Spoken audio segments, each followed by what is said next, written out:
El libro de los espíritus de Allan Kardec. Audiolibro de la edición publicada por Ediciones Abraxas y narrado por Débora Gómez.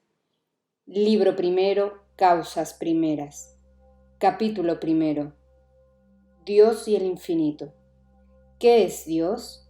Dios es la inteligencia suprema, causa primera de todas las cosas. ¿Qué debe entenderse por lo infinito? Lo que no tiene principio ni fin, lo desconocido, porque todo lo desconocido es infinito. ¿Podría decirse que Dios es lo infinito? Definición incompleta.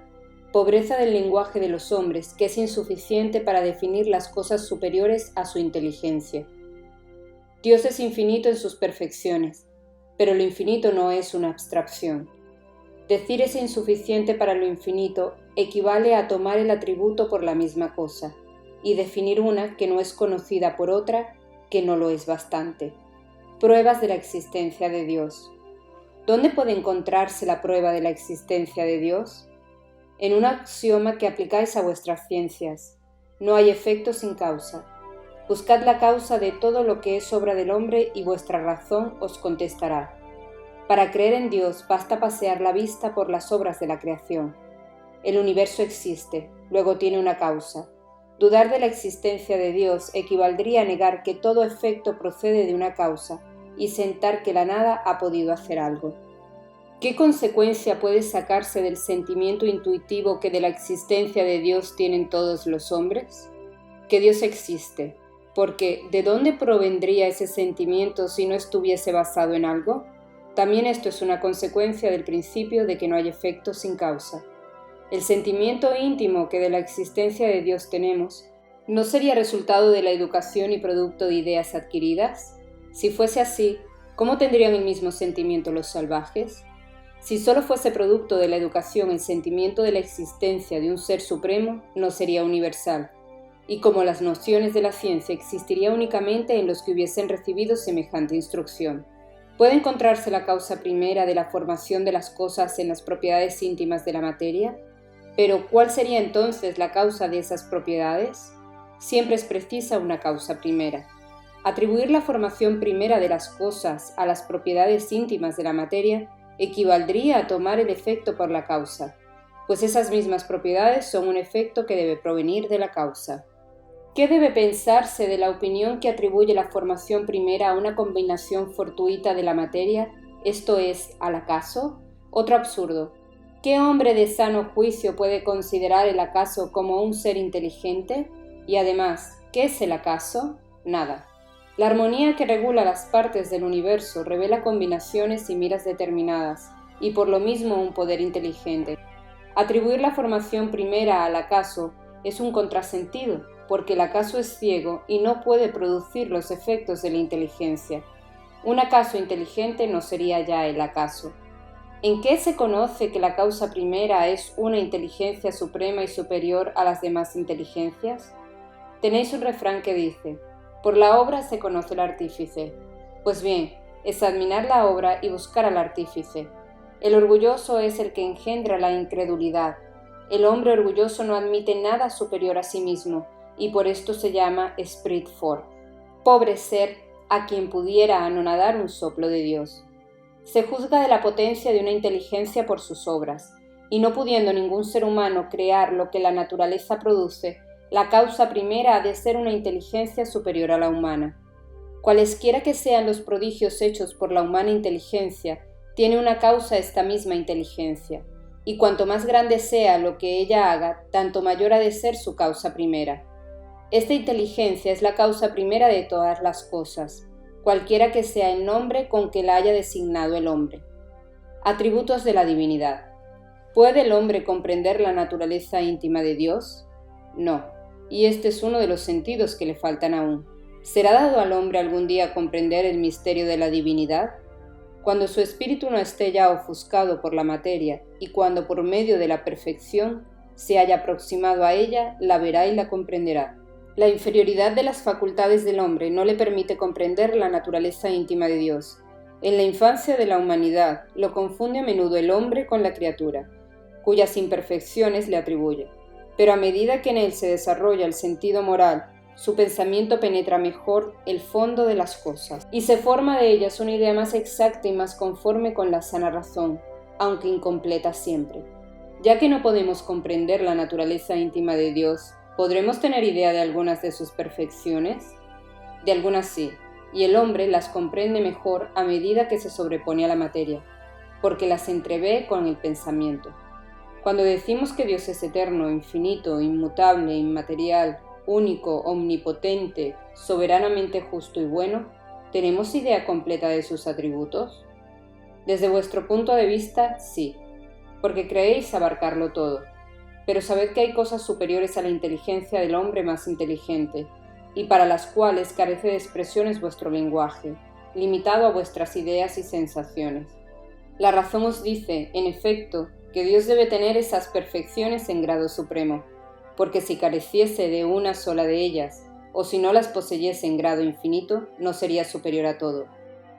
Por lo tanto, para ser superior a todas las cosas, Dios no ha de experimentar vicisitud alguna, ni tener ninguna de las imperfecciones que puede concebir la imaginación. Dios es eterno porque si hubiese tenido principio hubiera salido de la nada, o hubiera sido creado por un ser anterior. Así es como de grado en grado nos remontamos al infinito y a la eternidad. Es inmutable, porque si estuviese sujeto a cambios, ninguna estabilidad tendría las leyes que rigen el universo. Es inmaterial, es decir, que su naturaleza difiere de lo que llamamos materia, pues de otro modo no sería inmutable, porque estaría sujeto a las transformaciones de la materia. Es único, porque si hubiese muchos dioses no habría ni unidad de miras ni unidad de poder en el gobierno del universo. Es omnipresente, porque es único. Si no tuviese el poder soberano, habría algo más poderoso que él o tan poderoso como él. No habría hecho todas las cosas y las que no hubiese hecho serían obra de otro Dios. Es soberanamente justo y bueno. La sabiduría providencial de las leyes divinas se revela así en las más pequeñas, como en las más grandes cosas, y esa sabiduría no nos permite dudar ni de su justicia ni de su bondad. Panteísmo. Dios es un ser distinto o bien, según opinión de algunos, es la resultante de todas las fuerzas y de todas las inteligencias del universo reunidas. Si así fuese, Dios no existiría, porque sería efecto y no causa, y no puede ser a la vez la una y el otro. Dios existe, no podéis dudarlo, y esto es lo esencial. Creedme, no paséis más allá, no os extraviéis en un laberinto del que no podéis salir. Esto no os haría mejores, sino quizás un poco más orgullosos, porque creeríais saber mucho no sabiendo nada en realidad. Dejad pues a un lado todos esos sistemas, porque demasiadas cosas tenéis que más directamente os incumben, empezando por vosotros mismos. Estudiad vuestras propias imperfecciones a fin de emanciparos de ellas, y más útil os será que querer penetrar lo impenetrable. ¿Qué ha de pensarse de la opinión según la cual todos los cuerpos de la naturaleza, todos los seres y todos los globos del universo son partes de la divinidad, constituyendo en conjunto la misma divinidad, o de otro modo, ¿qué ha de pensarse de la doctrina panteísta? No pudiendo el hombre hacerse Dios, quiere ser por lo menos una parte de Dios. Los que profesan esta doctrina pretenden encontrar en ella la demostración de algunos de los atributos de Dios. Siendo infinitos los mundos, Dios es por la misma razón infinito.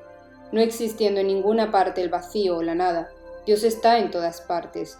Estando Dios en todas partes, porque todo es parte integrante suya, da una razón de ser inteligente a todos los fenómenos de la naturaleza. ¿Qué puede oponerse a este raciocinio? La razón. Reflexionad detenidamente, y no os será difícil reconocer el absurdo. Esta doctrina hace de Dios un ser material que, aunque dotado de una inteligencia suprema, sería en grande lo que en pequeño somos nosotros.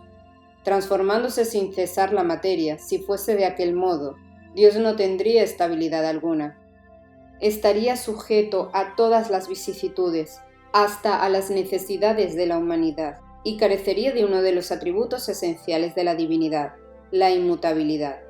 Las propiedades de la materia no pueden conciliarse con la idea de Dios. Sin rebajarle en nuestro pensamiento, y todas las sutilezas del sofista no conseguirán resolver el problema de su naturaleza íntima. Nosotros no sabemos todo lo que es, pero sabemos lo que no puede dejar de ser. Y ese sistema está en contradicción con sus más esenciales propiedades. Confunde al creador con la criatura. Lo mismo absolutamente que si pretendiese que una máquina ingeniosa fuese parte integrante del mecánico que la concibió.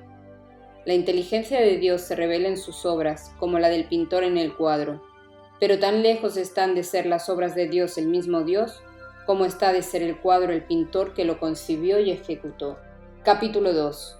Conocimiento del principio de las cosas.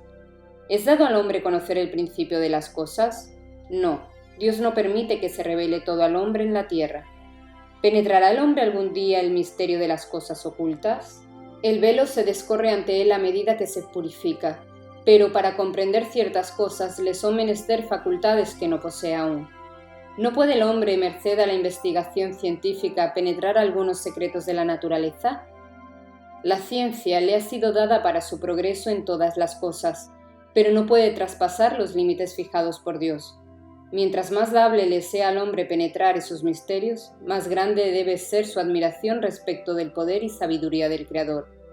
Pero, ya sea por orgullo, ya por debilidad, su misma inteligencia le hace a veces juguete de la ilusión. Amontona sistemas sobre sistemas y cada nuevo día le demuestra los muchos errores que ha tomado por verdaderos y muchas las verdades que ha rechazado como errores. Estos son otros tantos desengaños para su orgullo. Fuera de las investigaciones de la ciencia, ¿les dado al hombre recibir comunicaciones de un orden más elevado sobre lo que sustrae a sus sentidos? Sí, y si Dios lo juzgase útil, puede revelar lo que no puede enseñar la ciencia. Por estas comunicaciones el hombre adquiere hasta cierto punto el conocimiento de su pasado y su destino futuro. Espíritu y materia. ¿Es eterna, como Dios, la materia o bien fue creada por Él en algún tiempo? Solo Dios lo sabe. Hay, sin embargo, una causa que debe indicaros vuestra razón, y es que Dios, tipo de amor y caridad, nunca ha estado inactivo. Por lejano que podáis figuraros el principio de su acción, ¿podéis comprenderle ocioso un segundo? Generalmente se define la materia, lo que tiene extensión, lo que impresiona nuestros sentidos, lo impenetrable. ¿Son exactas estas definiciones? Desde vuestro punto de vista, son exactas, porque habláis únicamente respecto de lo que conocéis, pero la materia existe en estados que os son desconocidos. Puede ser, por ejemplo, tan etérea y sutil que ninguna impresión produzca en vuestros sentidos, y sin embargo siempre continúa siendo materia, aunque no lo sería para vosotros. ¿Qué definición podéis dar de la materia? La materia es el lazo que sujeta el espíritu, es el instrumento que emplea y sobre el cual ejerce al mismo tiempo su acción. Desde el punto de vista puede decirse que la materia es el agente, el intermedio, merced al cual y sobre el cual obra el espíritu. ¿Qué es el espíritu? El principio inteligente del universo. ¿Cuál es la naturaleza íntima del espíritu? No es fácil analizar en vuestro lenguaje el espíritu. Para vosotros no es nada, porque no es cosa palpable, pero para nosotros es algo. Sabedlo bien. Nada es la nada, y la nada no existe. ¿El espíritu es sinónimo de inteligencia? La inteligencia es un atributo esencial del espíritu, pero el uno y la otra se confunden en un principio común, de modo que para vosotros es una misma cosa. ¿Es independiente el espíritu de la materia o no es más que una propiedad de ésta, como los colores lo son de la luz y el sonido del aire? El uno y la otra son distintos, pero es necesaria la unión de ambos para que sea inteligente la materia. ¿Es igualmente necesaria esta unión para las manifestaciones del espíritu? Entendemos aquí por espíritu el principio de la inteligencia, haciendo abstracción de las individualidades designadas con este nombre. Os es necesaria a vosotros porque no estáis organizados para percibir el espíritu sin la materia. Vuestros sentidos no han sido creados para ello. ¿Puede concebirse el espíritu sin la materia y la materia sin el espíritu? Con el pensamiento se puede, indudablemente. ¿De este modo habrá dos elementos generales en el universo, la materia y el espíritu? Sí, y por encima de todo, Dios, el Creador, el Padre de todas las cosas, y estas tres son el principio de todo lo que existe, la Trinidad universal. Pero al elemento material ha de añadirse el fluido universal, que hace las veces de intermediario entre el espíritu y la materia propiamente dicha, que es demasiado grosera para que el espíritu pueda tener acción sobre ella. Aunque hasta cierto punto puede equiparársele al elemento material, se distingue por propiedades especiales, y si realmente fuese materia, no habría razón para que no lo fuera también el espíritu. Está colocado entre la materia y el espíritu.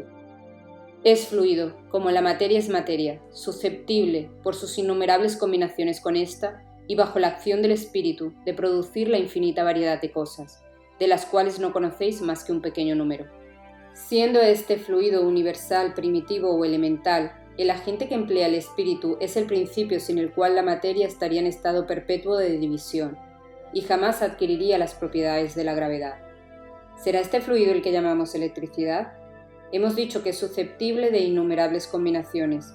Los que llamáis vosotros fluido eléctrico y fluido magnético son modificaciones del universal, que, hablando propiamente, no es más que materia más perfecta, más sutil, y que puede considerarse como independiente. Puesto que el espíritu es algo, ¿no sería más exacto y menos expuesto a confusión designar estos dos elementos generales con las palabras materia inerte y materia inteligente? Poco nos importan las palabras, y a vosotros os toca formular vuestro lenguaje para la mayor inteligencia. Vuestras disputas proceden siempre de que no estáis conformes en el significado de las palabras, pues vuestro lenguaje es incompleto para expresar las cosas que no impresionan vuestros sentidos. Un hecho patente domina todas las hipótesis. Vemos materia que no es inteligente y un principio inteligente independiente de la materia. El origen y conexión de estas dos cosas nos son desconocidas. Que tengan o no un origen común y puntos de contacto necesarios, que la inteligencia tenga existencia propia o que sea una propiedad, un efecto, que sea, según opinión de algunos, una emanación de la divinidad, lo ignoramos. Pero se nos presentan distintos, y por esto lo admitimos como dos principios consecutivos del universo. Por encima de todo esto vemos una inteligencia que domina todas las otras cosas, que las gobierna y que se distingue de ellas por atributos esenciales. Esta inteligencia suprema es la que se llama Dios. Propiedad de la materia. ¿Es el atributo esencial de la materia la probabilidad? De la materia tal como la conocéis vosotros, sí, pero no de la materia considerada como fluido universal. La materia etérea y sutil que forma este fluido es imponderable para vosotros, y sin embargo es el principio de la materia pesada. La gravedad es una propiedad relativa, y fuera de las esferas de atracción de los mundos no existe peso como tampoco alto y bajo. ¿Está formada la materia de uno o de varios elementos? Uno solo es el elemento primitivo. Los cuerpos que vosotros consideráis simples no son verdaderos elementos, sino transformaciones de la materia primitiva. ¿De dónde proceden las diferentes propiedades de la materia? Son modificaciones que sufren las moléculas elementales por su unión y en ciertas circunstancias. Según esto, los sabores, los olores, los colores, el sonido, las cualidades venenosas o curativas de los cuerpos ¿no son más que modificaciones de una misma y única sustancia primitiva? Sí, indudablemente solo existen por la disposición de los órganos destinados a percibirlos. Este principio queda demostrado por el hecho de que todos no percibimos del mismo modo las cualidades de los cuerpos. Uno encuentra agradable al gusto lo que otro encuentra malo. Estos ven azul lo que aquellos ven encarnado, y lo que es venenoso para unos es inofensivo o curativo para otros. ¿Es susceptible la misma materia elemental de recibir todas las modificaciones y de adquirir todas las propiedades? Sí, y así debe entenderse cuando decimos que todo está en todo.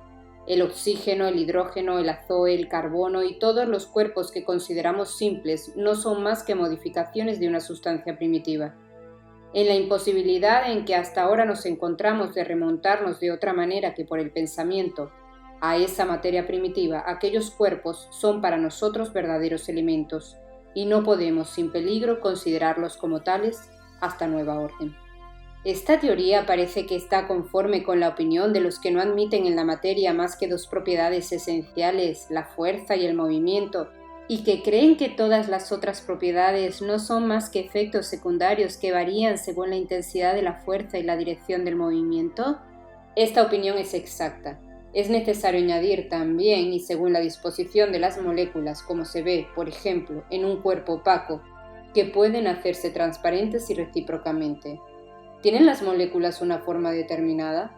Las moléculas tienen sin duda una forma, pero inapreciable para vosotros. ¿Es constante o variable esta forma? Constante en las moléculas elementales primitivas, pero variable en las moléculas secundarias, que no son más que aglomeraciones de las primeras, porque las que vosotros llamáis moléculas distan mucho aún de la molécula elemental. Espacio universal. ¿El espacio universal es infinito o limitado? Infinito. Suponle límites. ¿Qué habría más allá? Sé que esto confunde la razón y sin embargo la razón te dice que no puede ser de otro modo. Lo mismo sucede con lo infinito en todas las cosas. En vuestra pequeña esfera no podéis comprenderlo.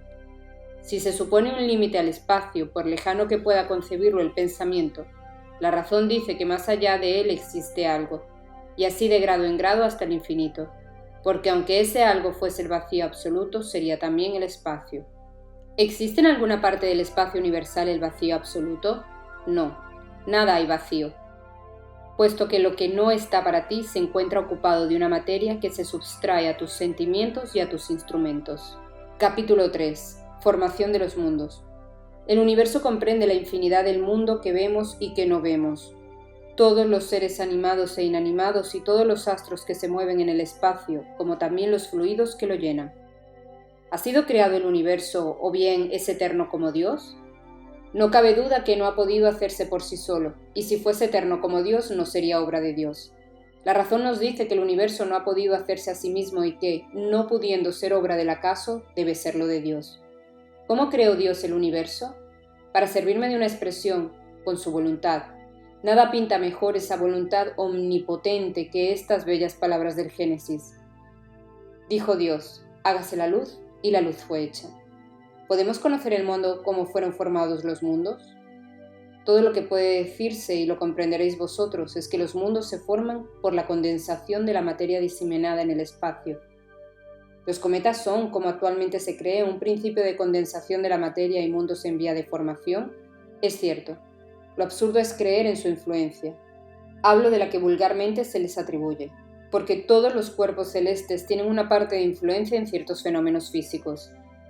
¿Puede desaparecer un mundo completamente formado y ser de nuevo diseminada en el espacio la materia que lo forma? Sí, Dios renueva los mundos como renueva los seres vivientes. ¿Podemos conocer la duración de la formación de los mundos, de la Tierra, por ejemplo? No puedo decírtelo, porque solo el Creador lo sabe, y muy loco sería el que pretendiese saberlo, o conocer el número de siglos de esta formación. Formación de los seres vivientes.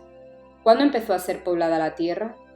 Al principio todo era caos, y los elementos estaban confundidos. Poco a poco cada cosa fue ocupando su lugar. Entonces aparecieron los seres vivientes apropiados al estado del globo. ¿De dónde vinieron a la Tierra los seres vivientes? La Tierra contenía los gérmenes que esperaban para desarrollarse el momento favorable. Los principios orgánicos se reunieron apenas cesó la fuerza que los tenía separados, y formaron los gérmenes de todos los seres vivientes. Aquellos permanecieron en estado latente e inerte, como la crisálida y la simiente de las plantas, hasta que llegó el momento propicio al nacimiento de cada especie, y los seres de cada especie se reunieron y se multiplicaron entonces. ¿Dónde estaban los elementos orgánicos antes de la formación de la Tierra? Se encontraban en estado de fluido, por decirlo así, en el espacio, en medio de los espíritus o en otros planetas, esperando la creación de la Tierra para empezar una nueva existencia en un globo nuevo. La química nos presenta las moléculas de los cuerpos inorgánicos uniéndose para formar cristales de regularidad constante, según cada especie, desde el momento en que se hallan en condiciones propicias. La menor turbación en estas condiciones basta para impedir la reunión de los elementos, o por lo menos la disposición regular que constituye el cristal. ¿Por qué no ha de suceder lo mismo en los elementos orgánicos? Conservamos por espacio de años simientes de plantas y de animales que no se desarrollan más que a cierta temperatura y de un medio propicio, y se han visto simientes de trigo germinar después de muchos siglos.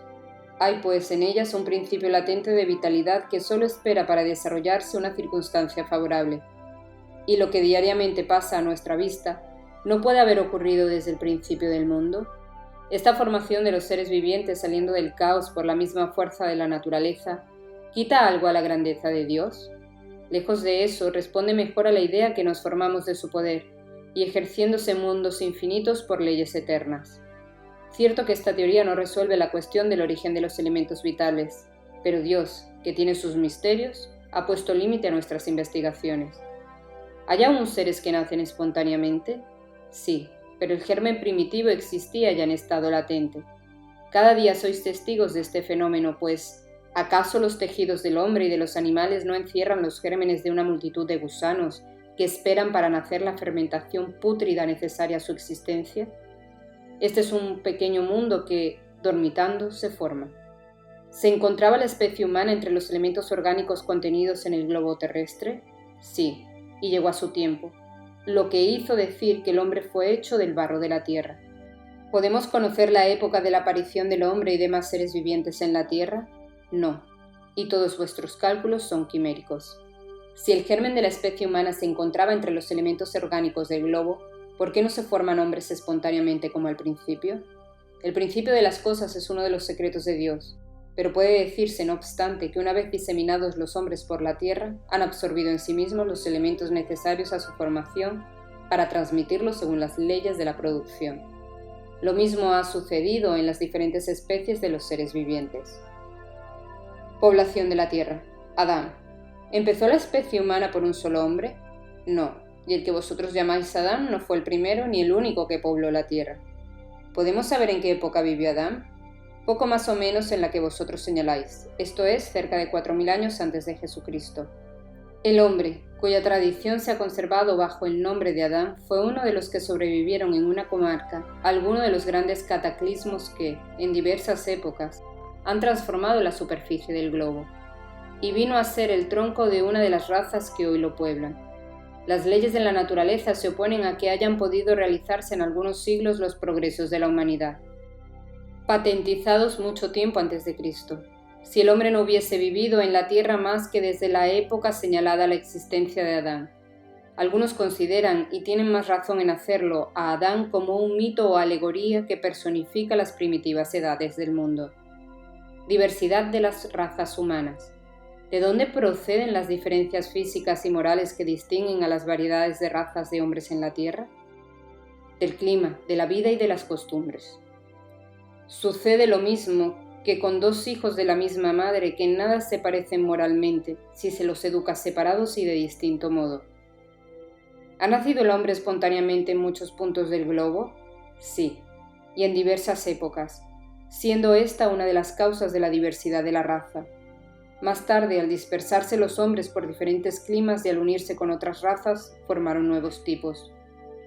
¿Estas diferencias constituyen distintas especies? Ciertamente que no, pues todos son de la misma familia. ¿Acaso las diferentes variedades de un mismo fruto son óbice a que pertenezcan a la misma especie? Si no procede la especie humana de uno solo, ¿deben cesar los hombres de mirarse como hermanos? Todos los hombres son hermanos en Dios, porque están animados por el Espíritu y tienden al mismo fin. Siempre queréis tomar las cosas al pie de la letra. Pluralidad de mundos.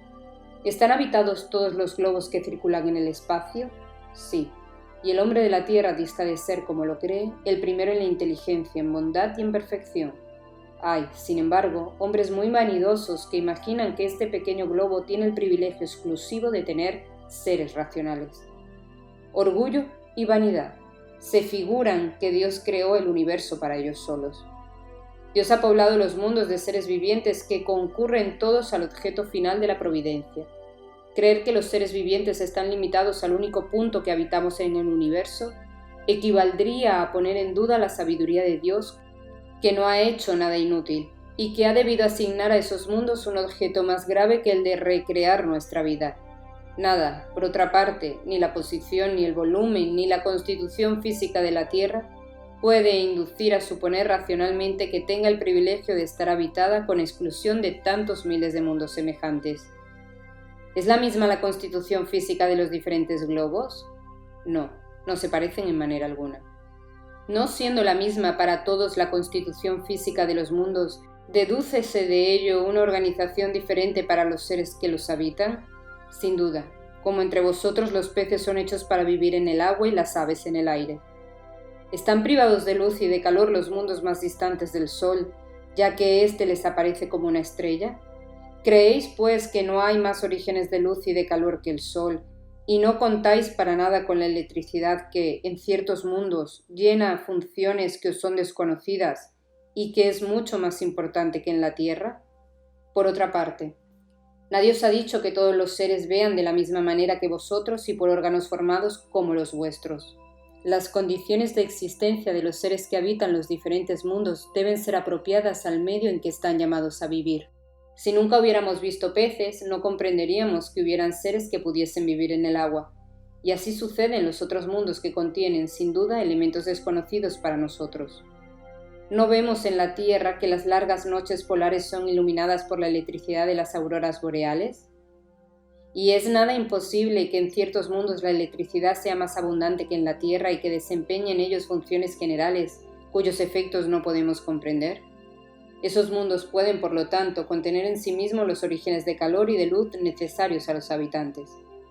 Consideraciones y concordancias bíblicas respecto de la creación.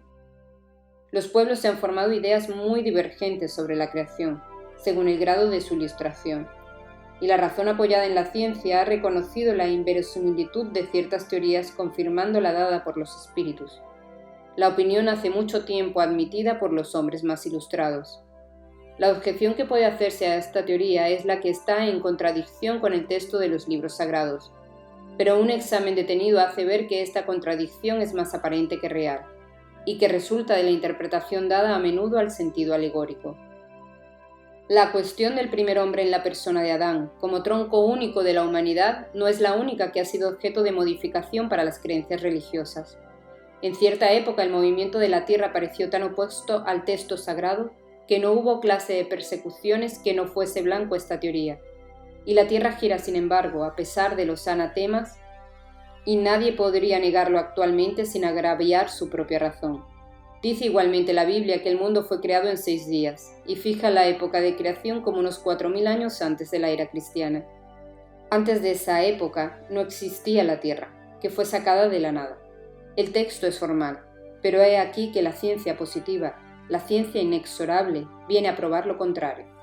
La formación del globo está escrita con caracteres imprescriptibles en el mundo fósil, y está probado que los 6 días de la creación son otros tantos periodos, cada uno de los cuales abarca quizá muchos centenares de miles de años. Esto no es un sistema, una doctrina, una opinión aislada, sino un hecho tan constante como el movimiento de la Tierra, que la teología no puede resistirse a admitir, prueba evidente del error en que puede incurrirse, tomando literalmente las expresiones de un lenguaje que es figurado con frecuencia.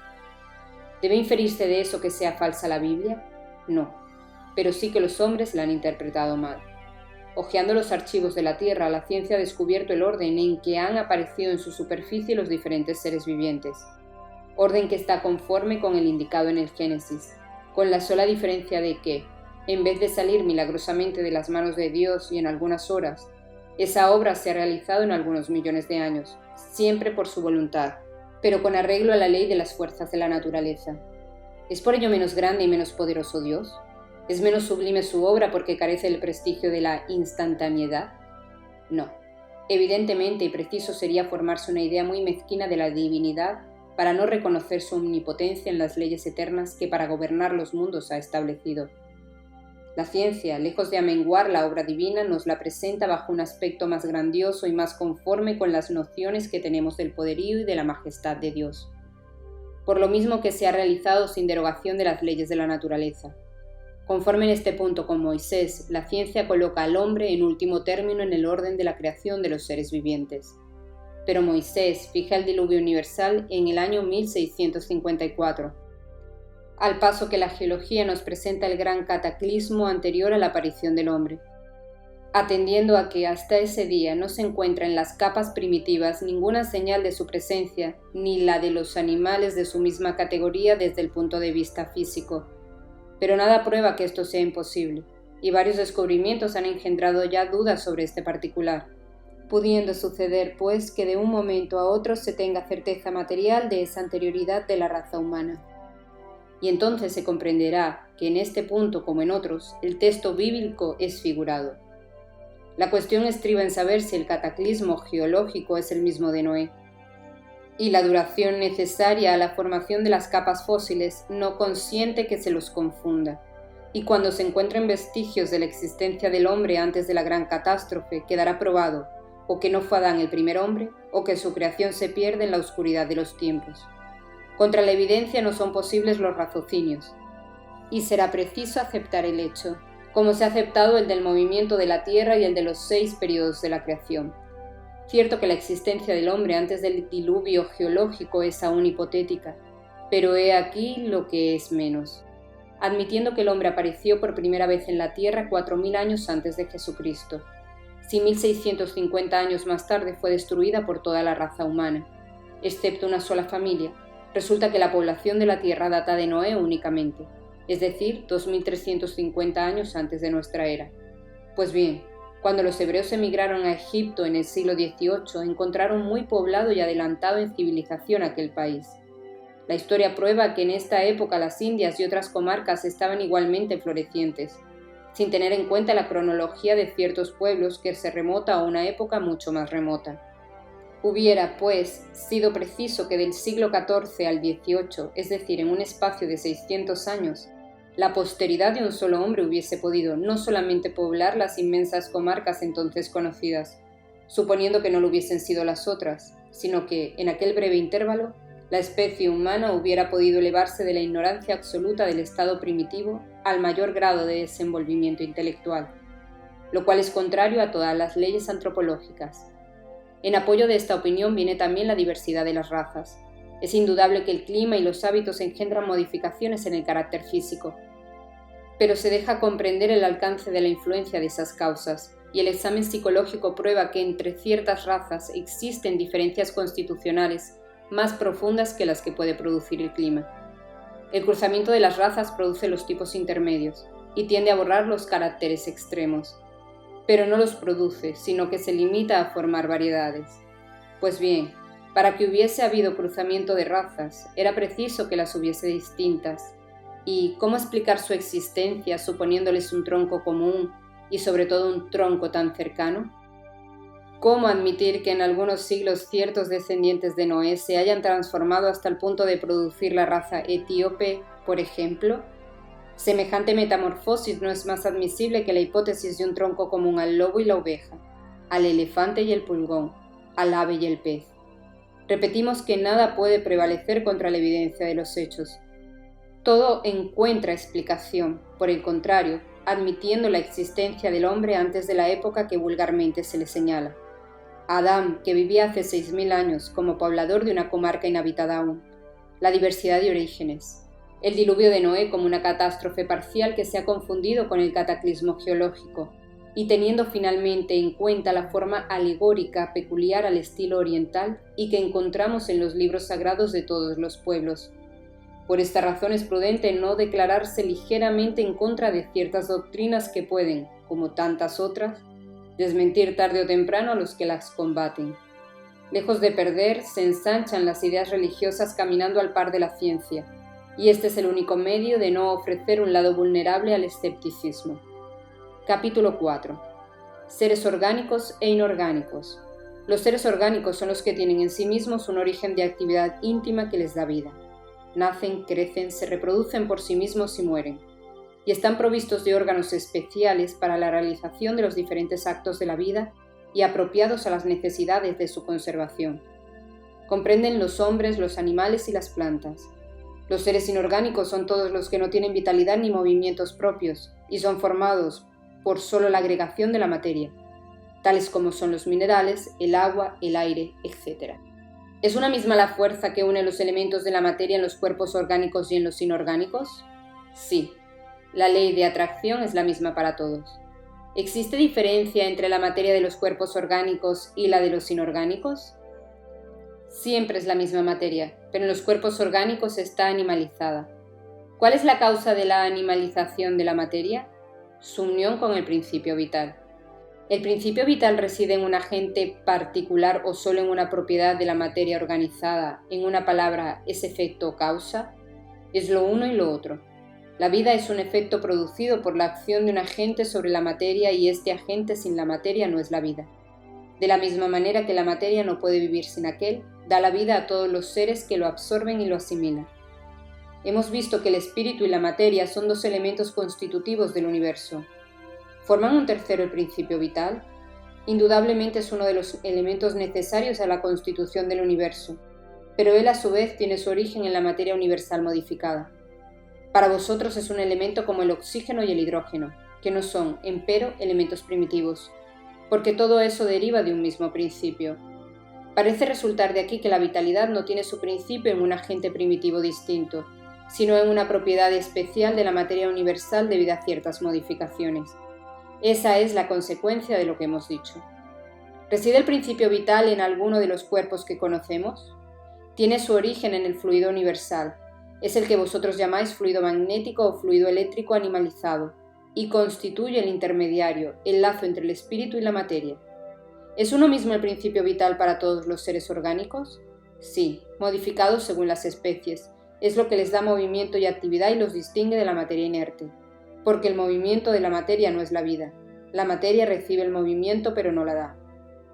¿La vitalidad es un atributo permanente del agente vital o bien solo se desarrolla por el funcionamiento de los órganos? Solo con el cuerpo se desarrolla.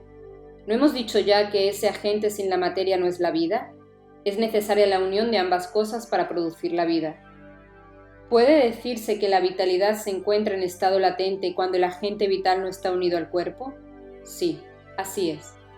El conjunto de los órganos constituye una especie de mecanismo que recibe su impulso de la actividad íntima o principio vital que en ellos existe. El principio vital es la fuerza motriz de los cuerpos orgánicos. Al mismo tiempo que el agente vital da impulso a los órganos, la acción de estos mantiene y desarrolla la actividad del agente vital. Poco más o menos lo mismo que el frote desarrolla el calor. La vida y la muerte. ¿Cuál es la causa de la muerte de los seres orgánicos? La extenuación de los órganos. ¿Podría compararse la muerte a la cesación del movimiento de una máquina desorganizada? Sí, porque si la máquina está mal dispuesta, se rompe el resorte, y si es malo el cuerpo, la vida le abandona. ¿Por qué una lesión del corazón, con preferencia a la de otros órganos, produce la muerte? El corazón es una máquina de vida, pero no solo la lesión del corazón es la que produce la muerte, pues aquel no es más que una de las ruedas esenciales. ¿Qué se hace en la materia y el principio vital de los seres orgánicos que mueran? La materia inerte se descompone y forma otros nuevos. El principio vital vuelve a la masa. Muerto el ser orgánico, los elementos que lo forman entran en nuevas combinaciones que constituyen nuevos seres. Estos toman el origen universal del principio de la vida y de la actividad. Lo absorben y se lo asimilan para devolverlo a aquel origen, cuando cesen de existir. Los órganos están impregnados, por decirlo así, del fluido vital, que da a todas las partes del organismo una actividad que, en ciertas lesiones, opera la adhesión de aquellas y restablece funciones suspendidas momentáneamente. Pero cuando son destruidos los elementos esenciales al funcionamiento de los órganos o están alterados profundamente, el fluido vital es impotente para la transmisión del movimiento de la vida y el ser muere. Los órganos reaccionan más o menos necesariamente los unos sobre los otros, y de la armonía de su conjunto resulta su acción recíproca. Cuando una causa, cualquiera, destruye la armonía, se detienen sus funciones, como el movimiento de un mecanismo cuyas ruedas esenciales están descompuestas. Tal sucede a un reloj que se gasta con el tiempo o se descompone por accidente, viniendo la fuerza motriz a ser impotente para ponerlo en movimiento. Tenemos una imagen más exacta aún de la vida y de la muerte en un aparato eléctrico, que contiene electricidad, como todos los cuerpos de la naturaleza, en estado latente, no manifestándose los fenómenos eléctricos hasta que no pone en actividad el fluido en virtud de una causa especial. Puede decirse entonces que el aparato vive.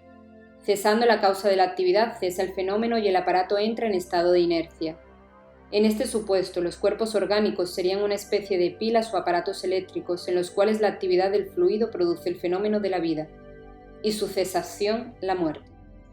La cantidad de fluido vital no es absoluta en todos los seres orgánicos, varía según las especies y no es constante en el mismo individuo, ni en los individuos de la misma especie. Los hay que están saturados de él, por decirlo así, al paso que otros apenas tienen una cantidad suficiente. De aquí que la vida sea en algunos más activa, más tenaz y en cierto modo superabundante.